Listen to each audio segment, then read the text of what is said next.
So another feature of the Drumbrute is that each drum part can have its own dedicated time signature within the pattern.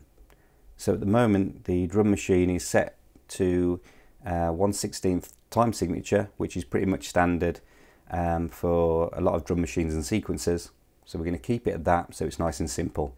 So that means that one bar, and don't forget we can have more than one bar to a pattern, is 16 steps long.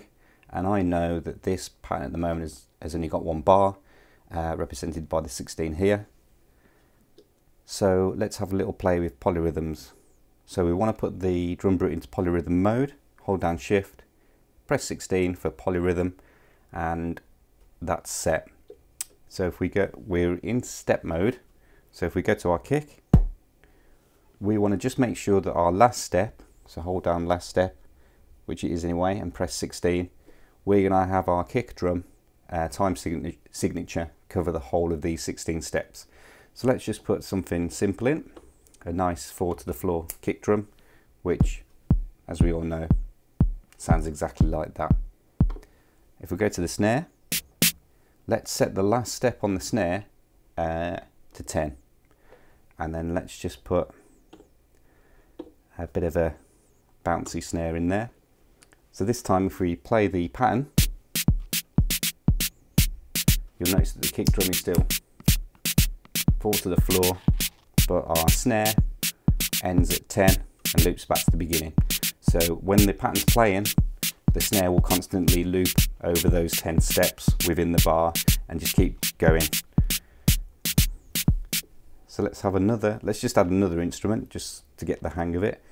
So if we select our cowbell, we're on cowbell, and just press it to activate it.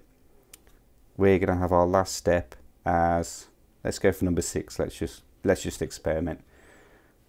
So then if we just put in, let's just do that, and then let's see what it sounds like. So we know our last step is 6. Hold down last step. Yep, it's 6.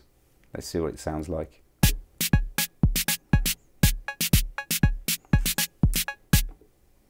And that's it. So that's the basic gist of that. So again, with polyrhythms, the Drumbrute is quite unique when you come to extend a pattern, say take it from 1 bar and extend it to 2 bars in length. So let me just show you what I mean. So if we hold down shift and make sure the Drumbrute is in polyrhythm mode, let's have a little play with the hi-hats and the kick. So if I put it into step mode, select my hi-hat, I'm going to make my last step on this 1 bar, which is currently set to 16, on number 5, and then I'm going to put a hi-hat on steps 1 to 4. So this is basically what we get. Then I'm going to go to the kick, hold down last step, make the last step number 4 on the kick, and put a step on 1, 2 and 3. So we basically end up with the kick and the hi-hats on their own separate kind of time signature. So still in hi-hats, I'm only on 1 bar at the moment. I'm going to extend the bar, but because I'm in polyrhythm mode, it's only going to copy, or it only seems to copy, the hi-hat. So if I press shift and extend it out to 32 and let go, you can see it's copied those hi-hats across and over onto this bar, but now it's made the last step number 4. So it's maintained that time structure of the hi-hats.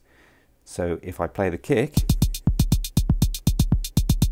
it only stays on, if I go back to the first bar and select the kick, obviously, it's only still playing that initial steps that I programmed in.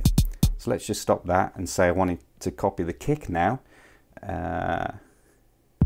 Select kick, hold down shift, extend it up to 32, let go, and then now it has actually copied that unique time signature of 3, nothing on 4, 3, nothing on the 4th, 3, nothing on the 4th. Go across to the second bar, and now the last step actually ends on 16 because I did actually make the last step on the 4th. So it would have copied it to the 4th, over to the 18th, 8th, 12th and 16th. So it does take that time signature and copy it and fill the whole bar until it stops.